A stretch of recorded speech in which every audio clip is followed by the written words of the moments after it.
your Monday Minute for July 1st. This week in the United States, we celebrate Independence Day on the 4th of July. It's the day where we recognize the founding of our country. It's kind of our nation's birthday.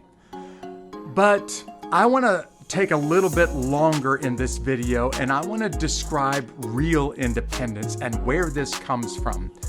In 1942, during the middle of World War II, there was a letter that was exchanged between two fathers. A dad by the name of Clinton was writing another father by the name of Ralph and explaining why his son should get special treatment during World War II. Clinton said, "My son is very well educated. He has a great background. He comes from a pretty impressive family. And instead of sending him off to fight in the war, why don't we use him for the skills that he already has in his background, and let's put him in a little bit easier job." Ralph responded to Clinton and made a brilliant, and in my opinion, a statement that everyone needs to think about during Independence Day.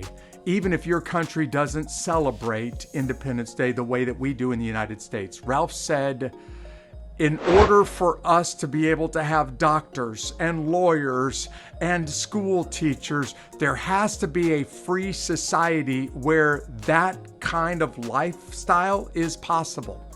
And then Ralph said, and the only way that that society can be free is that men and women step up and they defend that society when evil people try to take away their freedoms.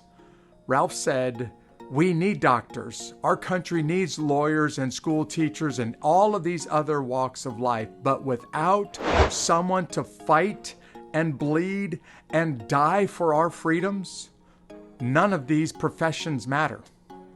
And then Ralph went on to say, as a commanding general in World War II, don't think that I don't understand your concern for your son, Congressman Clinton. This was a high-level exchange between two very powerful people in our country in World War II. Ralph said to this congressman who was arguing why his son shouldn't have to fight, Ralph said, just so that you don't think that I am heartless, I also have a son who's extremely well educated, and he is right now fighting in World War II. And Ralph said, all that I know about him is that he has been wounded in action, and I hope right now that he's fighting with his unit and protecting our way of life. And I really believe that Ralph's response to his congressman during World War II is appropriate for this Monday Minute video. The only way that it's possible for any profession to exist in a free society is that good men and women step up and they fight and they bleed, and some of them die so that a nation can be independent, can have their freedoms, and so that all of these other professions can exist. So this Independence Day, I want to challenge you. Wherever you live, anywhere in the world, will you thank the men and women who are fighting and bleeding, and some of them who have died, and the families of those who have died, to make sure that you're free? Just my thoughts on this Independence Day. Thanks for allowing me to give you my thoughts on this little bit longer Monday Minute. God bless.